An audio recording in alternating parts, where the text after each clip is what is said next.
Hello అండి.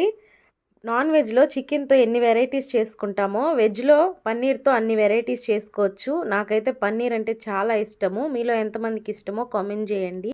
పన్నీర్ అంటే ఇష్టమే గానీ, ఇంట్లో అయితే ఎప్పుడు ట్రై చేయలేదు. ఇదే ఫస్ట్ టైం నేను పులావ్ చేస్తున్నాను. పన్నీర్ పులావ్. టేస్ట్ అయితే చాలా బాగొచ్చిందండి. తప్పకుండా మీరు ట్రై చేయండి. తక్కువ టైంలో సింపుల్ ప్రాసెస్‌తో అయిపోతుంది. చాలా సింపుల్ చేసుకోవడం గూడా. నేనైతే బాస్మతి రైస్ 2 గ్లాసెస్ నానబెట్టి పక్కన పెట్టుకున్నాను. తర్వాత పన్నీర్ ముక్కలు కట్ చేసుకున్నాను. పన్నీరే కాకుండా దాంతో పాటు నేను బఠానీ వేసుకుంటున్నాను. అవి కొంచెం కుక్ చేసి పక్కన పెట్టుకుంటున్నాను. ఇప్పుడు బిర్యానీ పాట్ తీసుకొని అందులో నూనె, నెయ్యి యాడ్ చేసుకొని బిర్యానీ దినుసులు, ఉల్లిపాయలు, పచ్చిమిర్చి వేసి ఫ్రై చేసుకోవాలి. తర్వాత టొమాటోలు, పసుపు, ఉప్పు వేసి టొమాటోలను కూడా బాగా వేయించుకోండి. టొమాటోలు వేగిపోయిన తర్వాత ఒక స్పూన్ అల్లం వెల్లుల్లి పేస్ట్ వేసుకోండి. అది పచ్చివాసన పోయిన తర్వాత కొంచెం పుదీనా, కొత్తిమీర యాడ్ చేసుకోండి. ఒకసారి బాగా కలుపుకొని ఇప్పుడు కారం అడ్జస్ట్ చేసుకోవాలి. నేను పచ్చిమిర్చి వేసాను కాబట్టి ఒక స్పూన్ కారము, 2 స్పూన్లు ధనియాల పొడి యాడ్ చేసుకుంటున్నాను. ఎక్కువ స్పైసెస్ కూడా లేవు, అందరూ తినొచ్చు, చాలా టేస్టీగా ఉంది.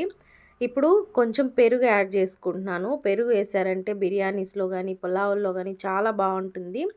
ఇప్పుడు పెరుగు, కారము, ధనియాల పొడి మొత్తం బాగా మిక్స్ చేసుకోవాలి.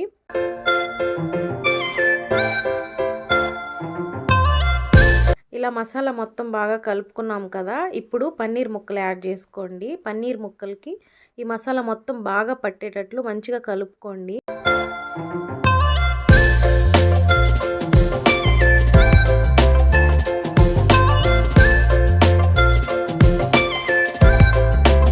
ఇప్పుడు మనం సగం కుక్ చేసుకున్న బఠానీలని వేసుకుంటున్నాను.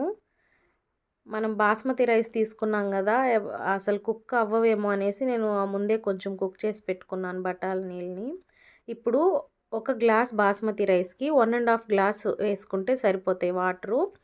నార్మల్ రైస్ అయితే ఒక గ్లాస్కి 2 గ్లాసులు వేసుకోవాలి. ఇలా వాటర్ అంతా వేసుకొని సాల్ట్ అది అడ్జస్ట్ చేసుకోండి. కొంచెం నాకు తక్కువైంది, వేసుకునేసాను. ఇప్పుడు బాగా కలుపుకొని ఎసురు కాగింది కదా, ఈ టైంలో మనము నానబెట్టుకున్న బాస్మతి రైస్ వేసుకొని ఒకసారి బాగా కలుపుకోవాలి. ఇప్పుడు మూత పెట్టుకొని ఒక 5 నిమిషాలు కుక్ చేసుకోండి ఫుల్ ఫ్లేమ్లో.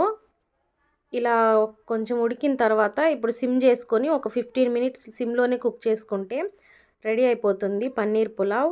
టేస్ట్ అయితే అదిరిపోయింది. తప్పకుండా మీరు ట్రై చేయండి. చాలా తక్కువ టైంలో తక్కువ ఇంగ్రీడియంట్స్తో, మసాలాలు కూడా ఎక్కువ లేకుండా చాలా బాగుంది. తప్పకుండా మీరు చేసుకొని ఎలా వచ్చిందో నాకు కామెంట్ చేయండి. ఈ వీడియో మీకు నచ్చినట్లయితే please do like, share, comment and subscribe to my channel. Thanks for watching.